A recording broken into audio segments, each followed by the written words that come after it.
La Facultad de Ciencias Sociales de la Universidad Nacional Mayor de San Marcos emite opinión sobre la propuesta de actualización de la Política Nacional de Desarrollo e Inclusión Social, a solicitud del MIDIS.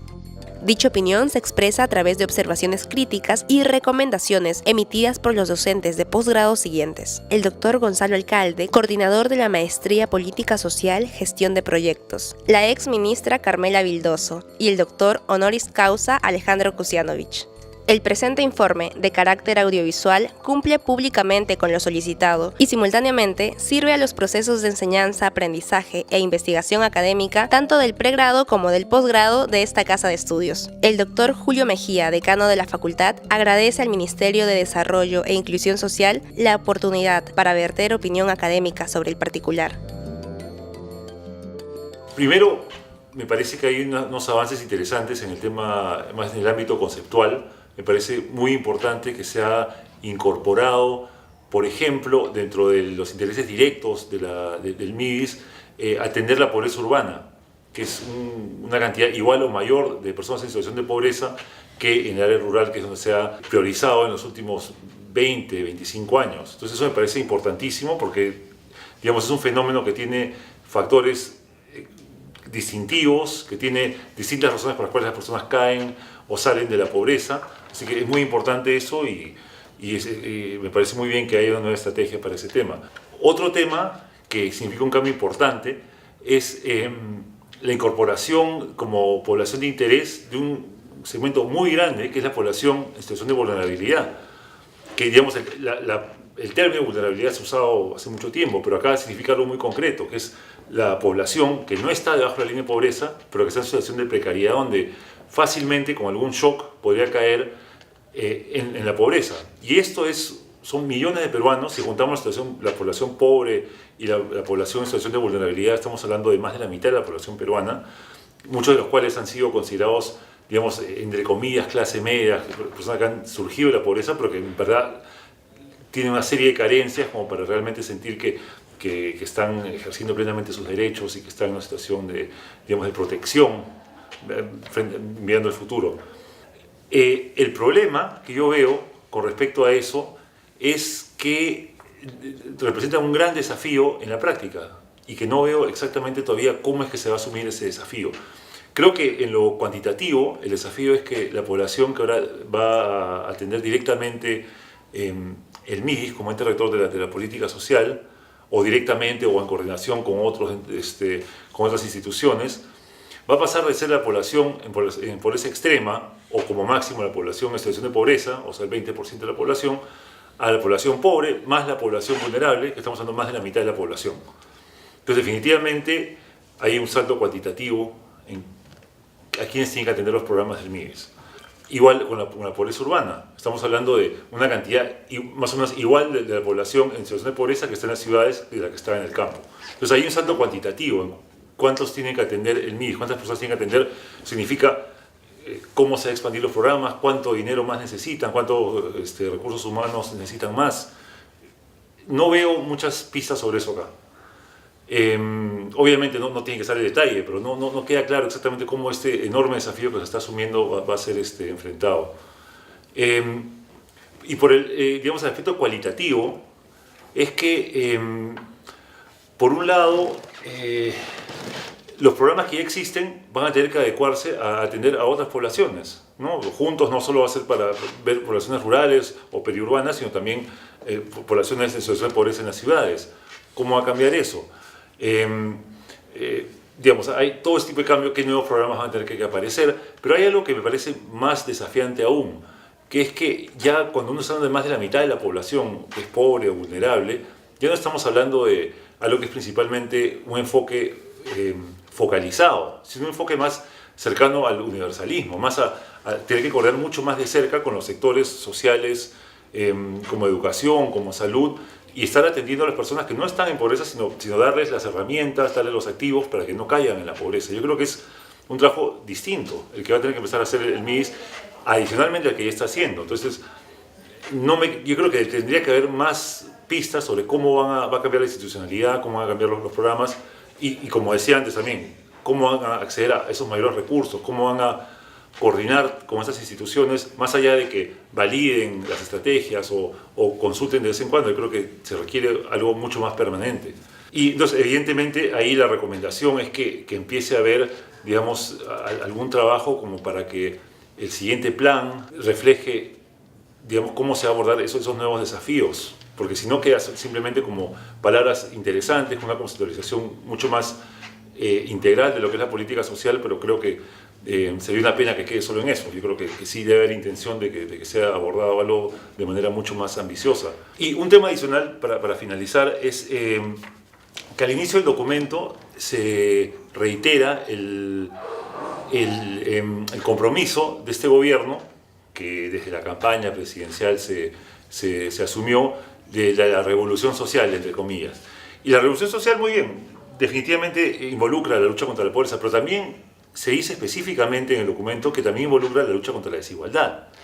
Y yo creo que ahí hay un problema que desde el inicio de este gobierno no se ha enfrentado, que es que la desigualdad no se reduce al reducir la pobreza necesariamente.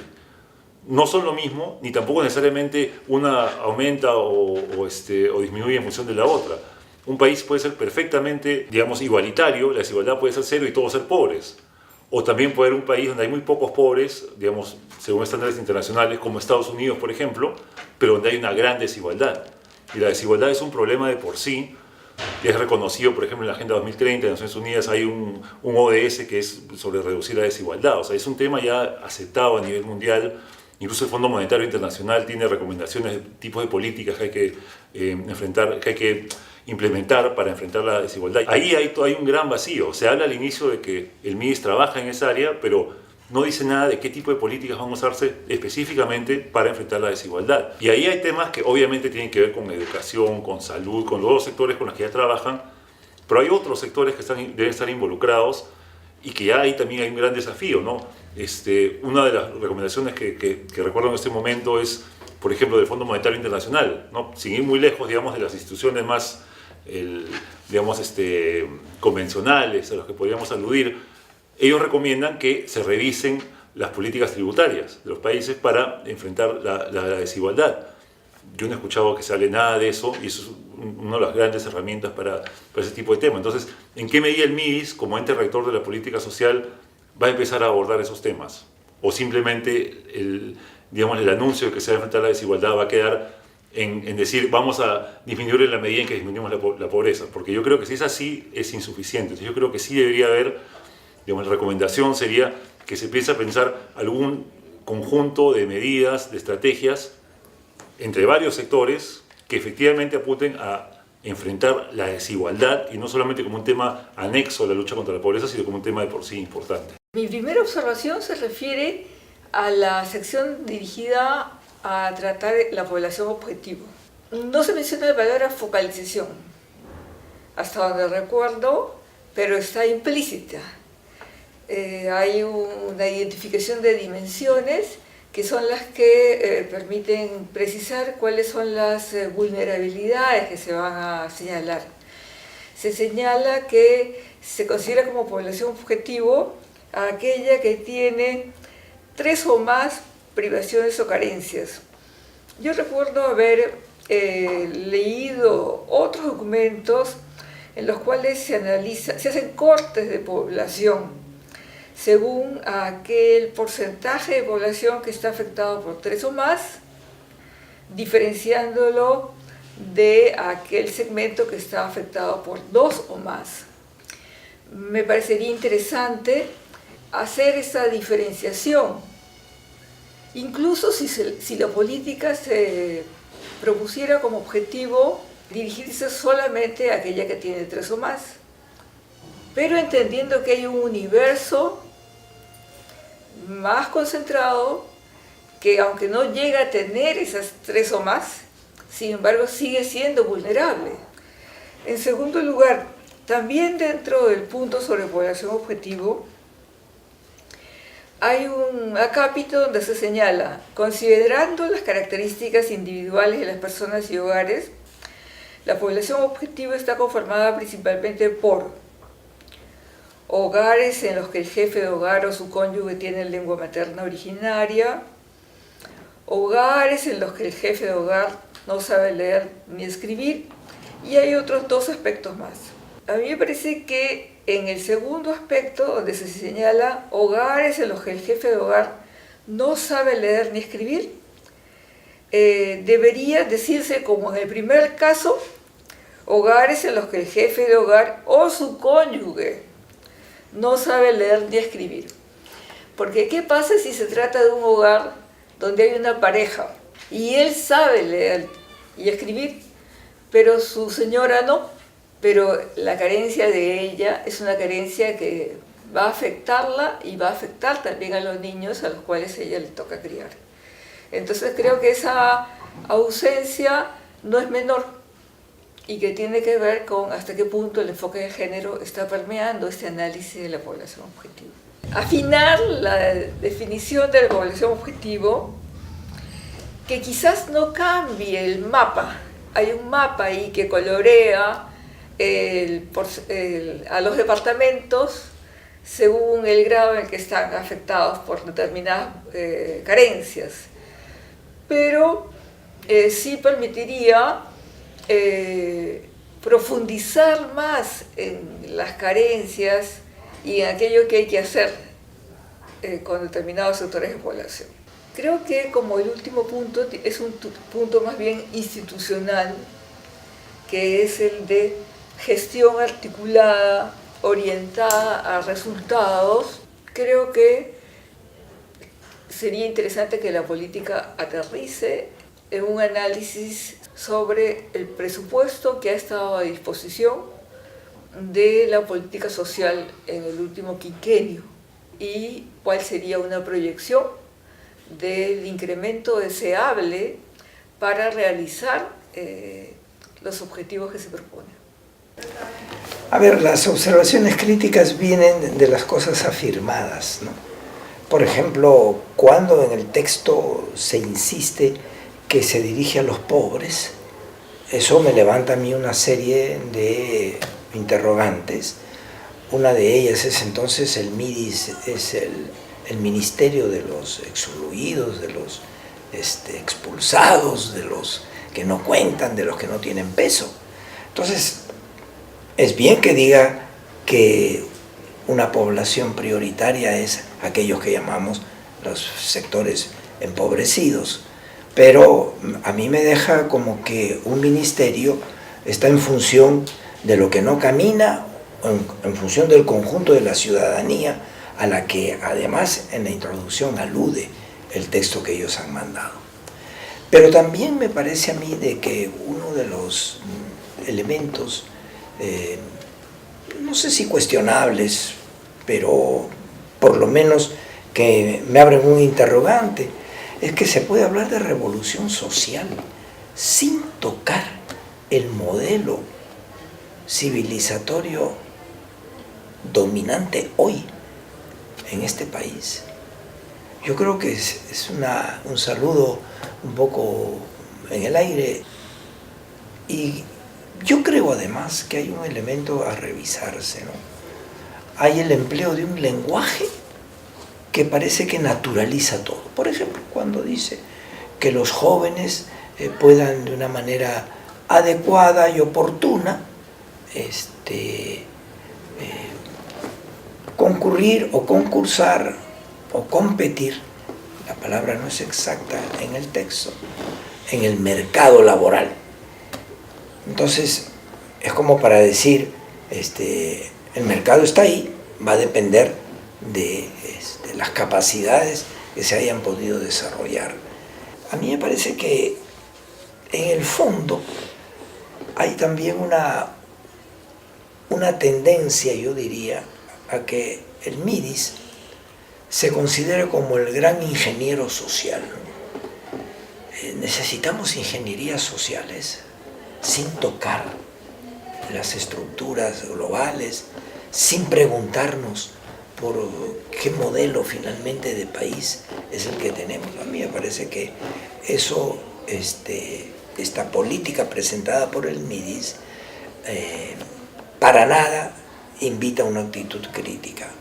Por otro lado, En otro de los aspectos que podrían recuperarse es cuando habla de la necesidad de respetar las formas de producción económica ancestrales. No está mal afirmar de que hay formas tradicionales de encarar la vida, pero me parece a mí de que esto podría ser fácilmente recuperado como un arréglese quien pueda. Si a eso le añadimos otro elemento planteado por el texto que tiene que ver con educación, ahí me parece que hay un problema serio, porque cuando habla de la educación básica alternativa, dice en contradicción con la 28044, dice que es para los jóvenes y adultos en general, para la población que no haya podido acceder a concluir sus estudios, palabras más, palabras menos, en la edad cronológica legalmente señalada. La edad.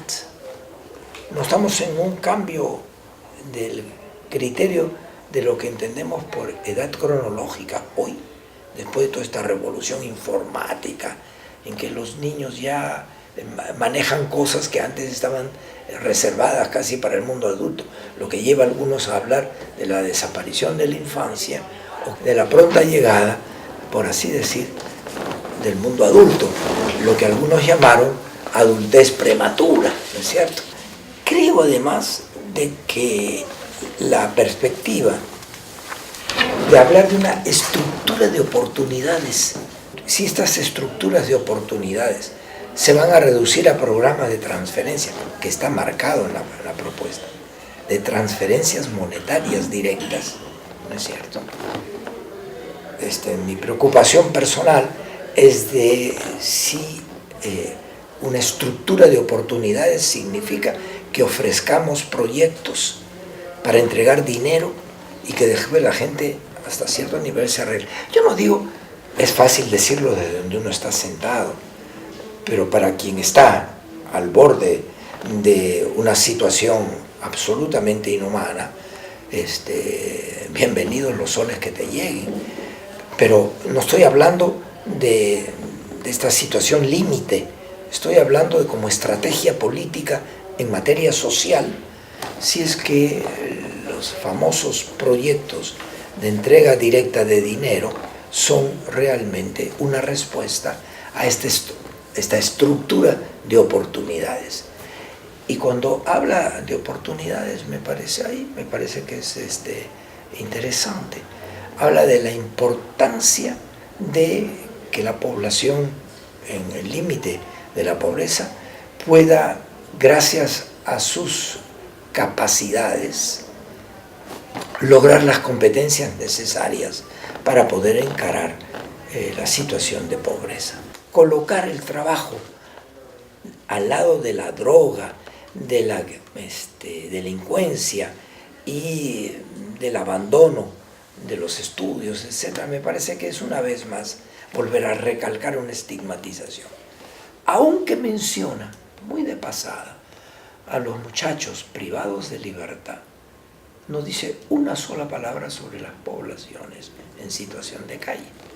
Entonces, aquí hay elementos vacíos, yo diría, que habría que discutir, pero más que vacíos, yo diría enfoques que habría que discutir. Es verdad que el texto señala el enfoque de derechos, el enfoque de participación, está bien, pero en concreto, después, eso queda un poco como un saludo genérico, en mi modesta opinión.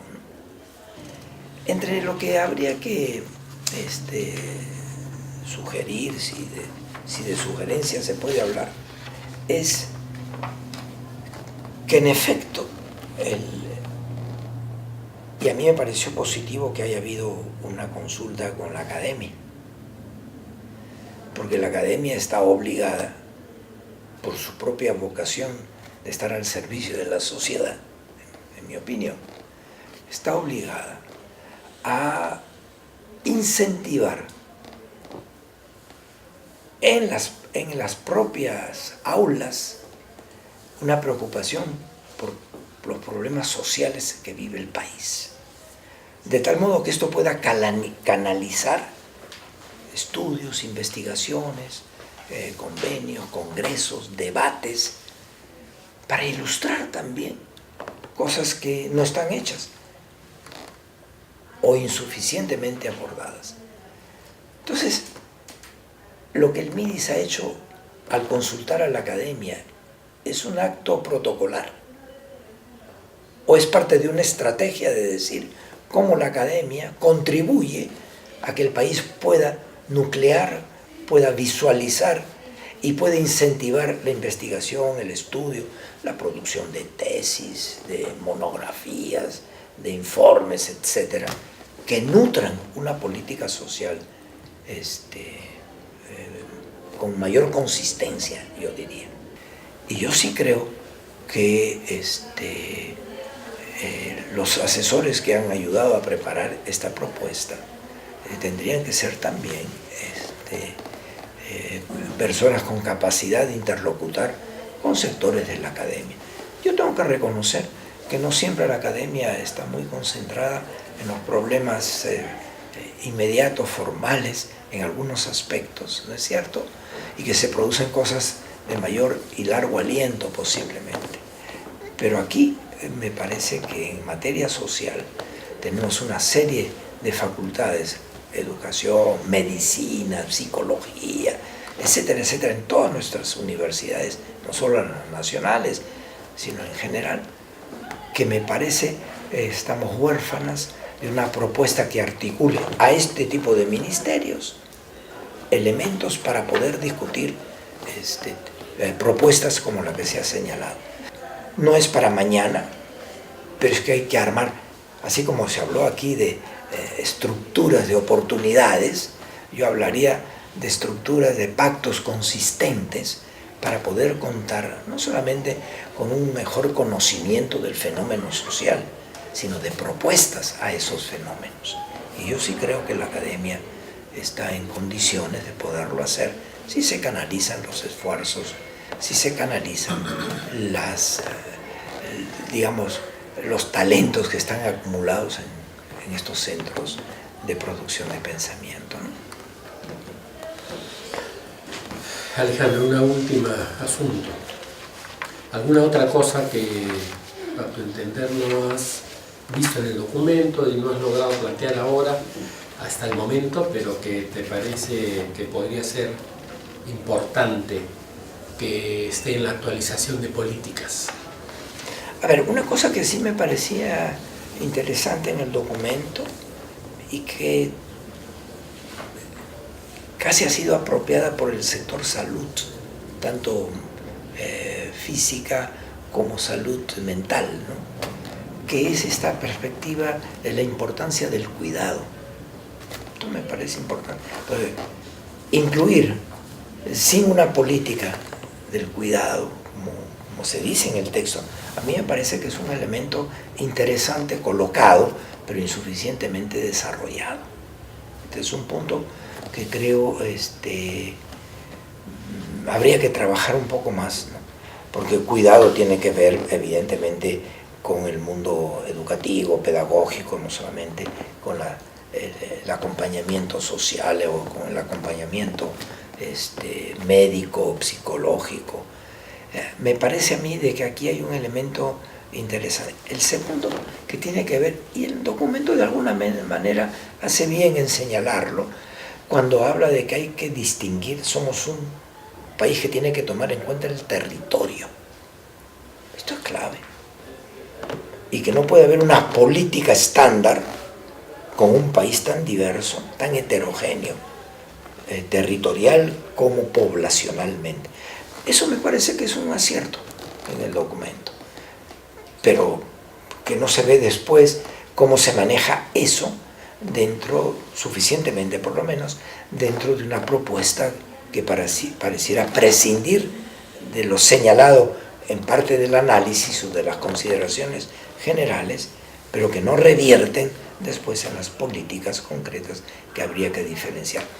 Esto podría ir de la mano con los proyectos de desarrollo regional, o proyectos regionales de desarrollo, que durante unos años atrás tenían cierto tipo de significación. Hoy no los veo francamente muy presentes en la conciencia nacional, en la conciencia del debate en materia de cómo responder a problemas que tengan en cuenta territorio y población, ese nicho ecológico donde las poblaciones tienen una manera de ser, de actuar, de pensar y de encarar sus problemas, ¿no? Y una cosa que me parece importante es que esto no vaya a ser confundido, este aliento a formas de economía tradicional, no sea sinónimo de sálvese quien pueda y arréglese cualquiera, con normas después hasta punitivas frente a quienes toman iniciativas para poder sobrevivir, ¿no? Aquí hay una ambigüedad, me parece, que es importante abordar.